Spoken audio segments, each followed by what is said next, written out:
Post-war Pittsburgh, 1949. Duquesne University acquires 3 Army barracks to accommodate an influx of World War II veterans. The university radio station, WDUQ, goes on the air on a new radio band called FM. As with most colleges at the time, Duquesne was overwhelmingly male and overwhelmingly white. But the star of the basketball team was an All-American who also happened to be African-American.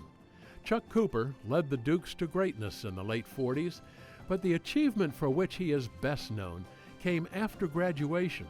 Just 3 years after Jackie Robinson broke baseball's color barrier, Chuck Cooper was drafted by the Boston Celtics in 1950. He was the first black player in the National Basketball Association. I know he'd be extremely proud that his jersey's hanging up there with the all-time great players here at Duquesne. We meet Chuck Cooper's son, Chuck Cooper III, at A.J. Palumbo Center. Using skills he inherited from his dad, who starred at Westinghouse High School, the son played for Shenley High, a team that won a state championship in 1978. Years of pickup games on unforgiving neighborhood blacktops have slowed him down a bit, but Chuck Cooper hasn't lost the touch that he gained from his father. My dad was just a great father, a great role model, just someone who always had time for people. I remember going to the store, and we would, he'd say, "Chuck, you want to ride with me to go to the store?" I must have been, 6, 7, 8 years old. And, you think you're gonna go to the store and come right back.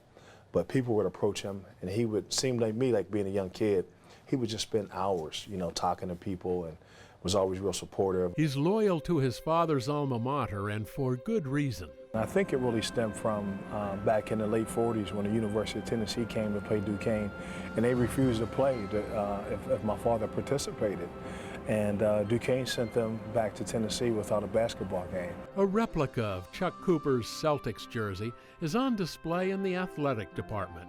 Walter Brown, the owner of the Celtics, said, "I'll take Charles Cooper out of Duquesne University." And one of the other owners said, "You can't take him, he's colored." And Mr. Brown said, "I don't give a damn if he's striped, polka dot, or plaid. Boston takes Charles Cooper out of Duquesne University because he's the best guy for our franchise to move forward at this point." Ladies and gentlemen, it's my privilege to represent the Boston Celtics in acknowledging their role in drafting the first African-American player, Chuck Cooper, in the NBA 50 years ago. It took, in my judgment, a certain amount of courage on the part of our owner, Walter Brown, and coach Arnold Albach to take that first step. 50 years later, Chuck Cooper's wife and his son attended a ceremony at the Fleet Center in Boston. It was emceed by Celtic great Bob Cousy, who shared his late friend and teammate's love of jazz. Proud as he is of his father's sports legacy, Chuck Cooper III says, "We're probably, as a family, even more proud of him getting his master's degree back in 1960, a time where very few African Americans got master's degree." He then became Pittsburgh's first black department head when he was appointed Director of Parks and Recreation. His final employer was Pittsburgh National Bank, now PNC. In his honor, the Duquesne University branch is housed in the Chuck Cooper building.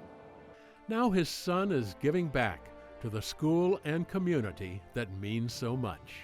We can't make the Console Energy Center any bigger, right? Right. The Lexus Club's capacity, what is it, around 200?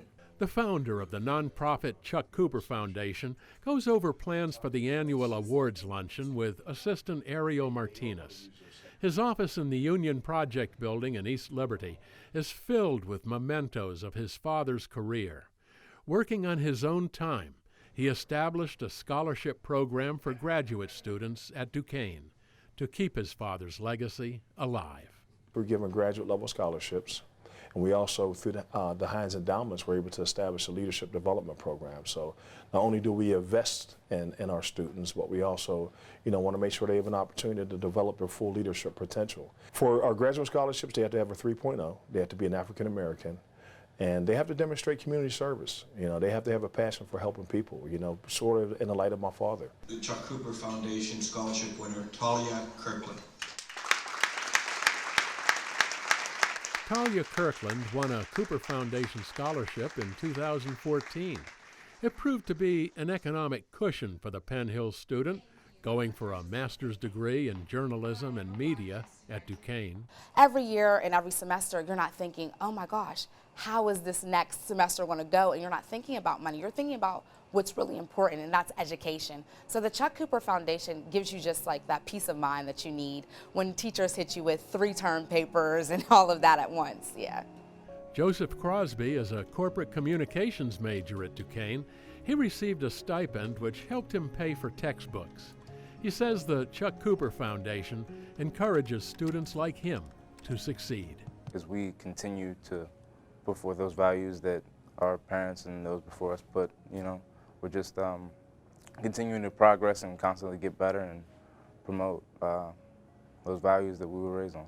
That was a meaty story. That was a good story that covered a lot of issues in the neighborhoods. Talia's professor, Michael Dillon, says his student is worthy of the foundation's support.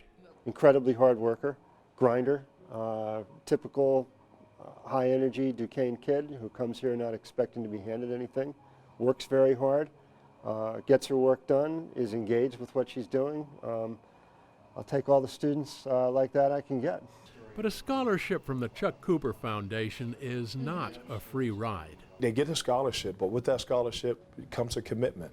They have to participate in the leadership development and mentorship program that we have through Heinz Endowments. Scholarship students are expected to mentor those who follow.